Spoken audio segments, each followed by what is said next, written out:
तुम्हें वो प्रोजेक्ट इसलिए मिला क्योंकि तुम केपेबल हो और हमारी भी कुछ हैसियत है। इसका क्रेडिट तुम कम से कम इसे तो मत दो। Mom stop it. आहान के बारे में उल्टा सीधा बोलना बंद कीजिए। आपको नहीं पता आहान ने मुझे कितना अच्छे से प्रोटेक्ट किया था मनाली में। सो प्लीज उसकी ऐसे इंसल्ट करना बंद कर दीजिए। जो भी है, इस घर में जब तक मैं हूं ये नहीं रहेगा। तुम्हें डिवोर्स नहीं देना मत दो, पर मैं आहान को अपने घर में नहीं रहने दूंगी। अब आहान और शनाया क्या करेंगे? शनाया अपनी माँ को कैसे समझाएगी? मॉम बस, मैं आहान को कभी डिवोर्स नहीं दूंगी और ये मेरा फाइनल डिसीजन है। ठीक है, तुम्हें उससे तलाक नहीं देना मत दो, पर अब ये मेरे घर में नहीं रह सकता। Mom you are too much. Aahan ने हमेशा आपकी इतनी इज्जत की है और आप उससे ऐसे बात कर रही हैं। शनाया, मुझसे इस टोन में बात मत करो। आपको लगता है ना कि मैं पनौती हूं और मेरी वजह से ही गिल फैमिली में प्रॉब्लम्स हुई हैं? इस बार ये बात आहान ने बोली थी। हाँ, सब तुम्हारी वजह से ही हो रहा है। ठीक है, मैं और शनाया अभी आपका घर छोड़कर चले जाते हैं, पर एक बात याद रखना, अगर खुद को पावरफुल बनाने में आपने शनाया का सहारा लिया तो मुझसे बुरा कोई नहीं होगा। शनाया को अपनी चालों से दूर रखिएगा। आहान की ये बात सुनकर यामिनी गिल की आंखें गुस्से से लाल हो गई। चलो शनाया, चलते हैं। यामिनी कुछ बोले उससे पहले ही आहान ने शनाया की तरफ अपना हाथ बढ़ाया। चलो। शनाया ने आहान का हाथ पकड़ लिया था। रुको। जैसे ही दोनों घर से जाने वाले थे, यामिनी ने उन्हें रोका। अब भी कुछ बाकी रह गया क्या? हाँ, तुम्हें जाना है तुम जाओ, पर जो पैसे हैं वो यहां छोड़कर जाओ। कौन से पैसे? वही पैसे जो तुम्हें विकी ने दिए थे। ये मत सोचना मुझे कुछ पता नहीं है। वो पैसे शनाया के हैं, उनसे आपको क्या मतलब है? आहान ने पूछा। विकी ने वो 50 लाख रुपए शनाया को दिए थे, उन पर बस उसका ही हक था। मुझे मतलब नहीं होगा तो किसे होगा? मैंने शनाया को इतना पाल पोस कर बड़ा किया, उसे खिलाया पिलाया पढ़ाया लिखाया, तो क्या मेरे इतने सालों की उसकी देखभाल मैं कुछ डिजर्व नहीं करती उसके लिए? यामिनी की बात सुन के शनाया की आंखें खुली की खुली रह गई थी। क्या कोई माँ अपनी बेटी से ये सब कह सकती थी? क्या आपको सच में वो पैसे चाहिए? हाँ, मैं बिल्कुल सच बोल रही हूँ, मुझे पैसे चाहिए। आहान, मुझे पता है कि तुम बेकार हो और तुमने शनाया के उन पैसों से एक गाड़ी खरीद ली है, पर अब जितने पैसे बचे हैं वो सब मुझे चाहिए। थोड़ी तो अपनी इज्जत का ख्याल रखो। आपको क्या लगता है कि ये पैसे मेरे लिए शनाया से बढ़कर हैं?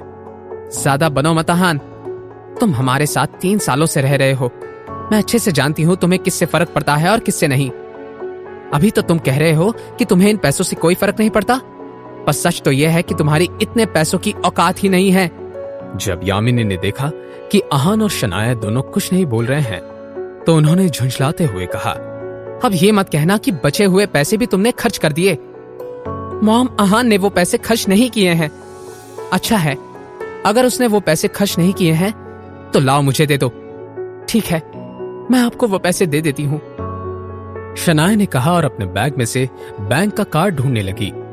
इतने में आहान ने कार्ड निकाला और यामिनी से कहा, जो पैसे विकी ने दिए थे उसमें से 30 लाख खर्च हो गए हैं और बचे 20 लाख, पर इस कार्ड में 30 लाख रुपए हैं। आहान ने कार्ड आगे बढ़ाते हुए कहा, आप ये कार्ड ले लीजिए। 30 लाख रुपए? ये तुम्हारे पास कहां से आए? आपको उससे कोई मतलब नहीं होना चाहिए। ये पैसे मैं आपको दे रहा हूं, शनाया के पैसे उसके पास रहने दीजिए। पर ये पैसे तुम्हारे हैं। इट्स ओके शनाया, तुम भी तो मेरी हो ना। यामिनी ने जैसे ही कार्ड लेने के लिए अपना हाथ आगे बढ़ाया, आहान ने कार्ड पीछे कर लिया। क्या हुआ? सिर्फ बातें ही आती है तुम्हें, कार्ड नहीं देना चाहते? ऐसी बात नहीं है, मैं आपको कार्ड दूं उससे पहले आपको मेरी एक बात माननी पड़ेगी। कहो, क्या आप बात माननी होगी मुझे? ये पैसे लेने के बाद आप कभी भी शनाया को परेशान नहीं करेंगी। बस इतनी सी बात? ठीक है, जब तक शनाया तुम्हारे साथ खुश है और तुम उसका अच्छे से ख्याल रखोगे, तब तक मैं शनाया के पास नहीं आऊंगी। पर मुझे ये बताओ कि कहीं ये पैसे चोरी के हैं या इल्लीगल के तो नहीं हैं? नहीं, आहान ने कहा। तो फिर इतने पैसे तुम जैसे फटीचर के पास कैसे आए? मैंने ये पैसे लॉटरी से जीते हैं। लॉटरी में? आहान को इसके आगे समझाने का कुछ भी मन नहीं था, इसलिए उसने शनाया का हाथ पकड़ा और वहां से ले गया। आहान, थैंक यू। सब इतना वियर्ड हो गया है आहान, मैंने कभी नहीं सोचा था मॉम ये सब बातें बोलेंगी। उन्होंने मुझे पालने के लिए मुझसे पैसे मांगे। इट्स ओके शनाया, मॉम है वो, शायद उन्होंने कुछ सोचा होगा। आहान, तुम्हारे पास इतने पैसे कहां से आए थे?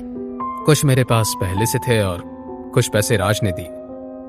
जब राज को पता चला कि हमने ली मेरिडियन में डिनर किया है और उसका पेमेंट मैंने किया है, तो उसने वो पैसे रिटर्न कर दिए। अच्छा, इसलिए तुमने उसे लॉटरी कहा था। तुम्हारा नाम भी हो गया था, ट्रीट तुमने दी और पैसे भी कुछ खर्च नहीं हुए। शनाया ने हंसते हुए कहा।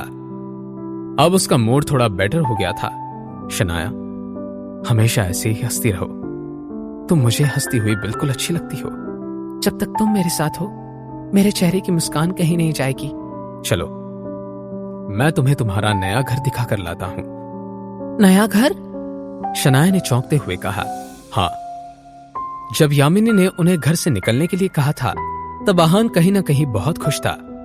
वो शनाया के साथ नए घर में रहना चाहता था और उसे घर छोड़ने का कोई बहाना नहीं मिल रहा था। लेकिन यामिनी ने उन्हें जाने का कारण दे दिया था। हमारा नया घर कहाँ है? जब हम वहां पहुंचेंगे तब तुम्हें पता चल जाएगा, आहान ने कहा। आहान शनाया को सरप्राइज देना चाहता था। शनाया और आहान का नया घर कैसा होगा? शनाया घर को देखकर कैसे रिएक्ट करेगी? जानने के लिए देखिए अगला एपिसोड सिर्फ पॉकेट एफएम के यूट्यूब चैनल पर।